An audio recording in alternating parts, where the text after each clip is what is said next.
অ্যাওয়ার্ডের ব্যাপারটা কি হয়ে গেছে, মানুষ তো নর্মালি কোনো আর্টিস্টকে দাওয়াত দিলে যায় না।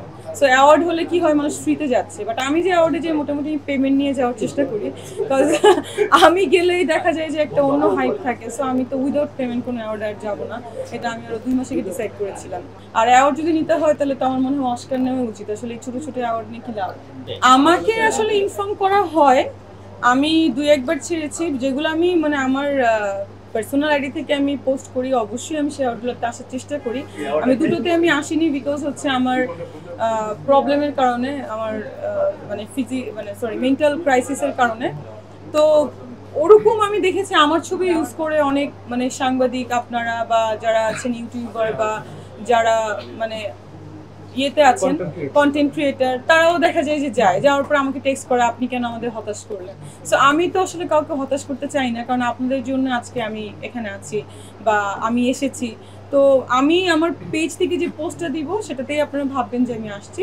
আর যারা আসলে ছবি ইউজ করে থাকে আমরা যাই না, তাদেরকেও রিকোয়েস্ট করবো প্লিজ কাইন্ডলি ছবিগুলো ইউজ করবেন না। আমি যদি আসলে একটা ব্যাপার, যদি আমি আর অ্যাওয়ার্ডে আসলে ওইভাবে আসতে চাই না, হয়তো বা মানে 2-1টাতে আর হয়তো বা যাওয়া মানে লাগতে পারে পার্সোনাল রিজনে। আর অ্যাওয়ার্ড যদি নিতে হয় তাহলে তো আমার মনে হয় অস্কার নেওয়া উচিত। আসলে এই ছোটো ছোটো অ্যাওয়ার্ড নিয়ে কি লাভ। হ্যাঁ, অফকোর্স আসলে এই অ্যাওয়ার্ড তো আসলে বাংলাদেশে আপনারা জানেন যে অ্যাওয়ার্ড কেনা যায়। মানে আমাদের হয়তো বা যে ভিউর জন্য আমাদেরকে ডাকে, যাদের একটু হাইপ আছে, অনেকে আছে অ্যাওয়ার্ড কিন্তু টাকা দিয়ে কিনছে। সো মানে ওই ব্যাপারটা বাংলাদেশে এখন অ্যাওয়ার্ডটা একটা সস্তা একটা পাবলিসিটির মাধ্যম হয়ে গেছে। সো আমি আসলে সস্তা কোনো কিছুতে যেতে চাই না, আপনারাও জানেন সস্তা কোনো কাজও করতে চাই না। এখানে আপনারা জানেন যে আমি মাঝখানে কাজ করিনি, আমার ক্লিনিক আছে অলরেডি দুটো, বাংলাদেশে দুবাইতে। আমি আরও 2টো ব্রাঞ্চ ওপেনিং করেছি, আপনারা হয়তো ক্যাপশন দেখেছেন, বনানীতে এবং খুলনাতে। সো আমি এইগুলো নিয়ে খুব বিজি ছিলাম, আমি আসলে কাজে ফোকাস করতে পারিনি। বাট এখন আমি যে কাজগুলো করছি ডিফারেন্ট কাজ করছি। আর এটা তো প্রিপারেশনের কিছু নাই, এই ছবিগুলোতে ছবি জমা দিতে হয়, আপনারা তো জানেন কিছু প্রসেসিং আছে।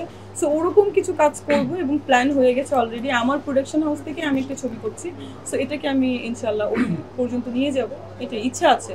আসলে সালমান শাহ যতদিন মারা গেছে আমার তো মানে অনেক আগের কথা। বাট আমি যখন তার সিনেমাগুলো দেখেছি একটু বড় হওয়ার পরে, তখন অলরেডি সে মারা গেছেন। তো আমি মানে এখন আসলে ভালো লাগছে। তো অনেকে বলতো উনি সুইসাইড করেছে, অনেকে বলেছে যে উনি লাইক কি বলে ওনাকে মেরে ফেলা হয়েছে। তো আসলে মেইন ব্যাপারটা আসলে উন্মোচন করা উচিত। এটা 29 বছর হোক আর 29,000 বছর পরে হোক, এটা আসলে মানে কি বলে অ্যাজ অ্যান আর্টিস্ট বা মানে আমাদের সিনিয়র মানে উনি কি বলে আসলে স্বপ্নের নায়ক যাকে আমরা বলে আসি, কারণ তার সঙ্গে বিট করার মতো ক্ষমতা কেউ রাখে না। তো হওয়া উচিত আসলে যে সে সুইসাইড করেছে নাকি সে লাইক তাকে মেরে ফেলা হয়েছে। কারণ আপনারা তো দেখেছেন এটা শুধু বাংলাদেশে না, এটা মানে বলিউড বলেন হলিউডে বলেন, কোনো আর্টিস্ট দিব্যা ভারতীর কথাই আমি বলি, মানে অনেকে আছে কি যখনই ভালো করতে যায় তখনই মেরে মানে মানে কি বলে বাধা সৃষ্টি হয়, মেরে ফেলতে চায়। শাকিব খানের অনেকবার এরকম একটা ব্যাপার এসেছিল। তো আমার ক্ষেত্রেও এরকম অনেক নায়িকারা আছেন করতে চেয়েছে।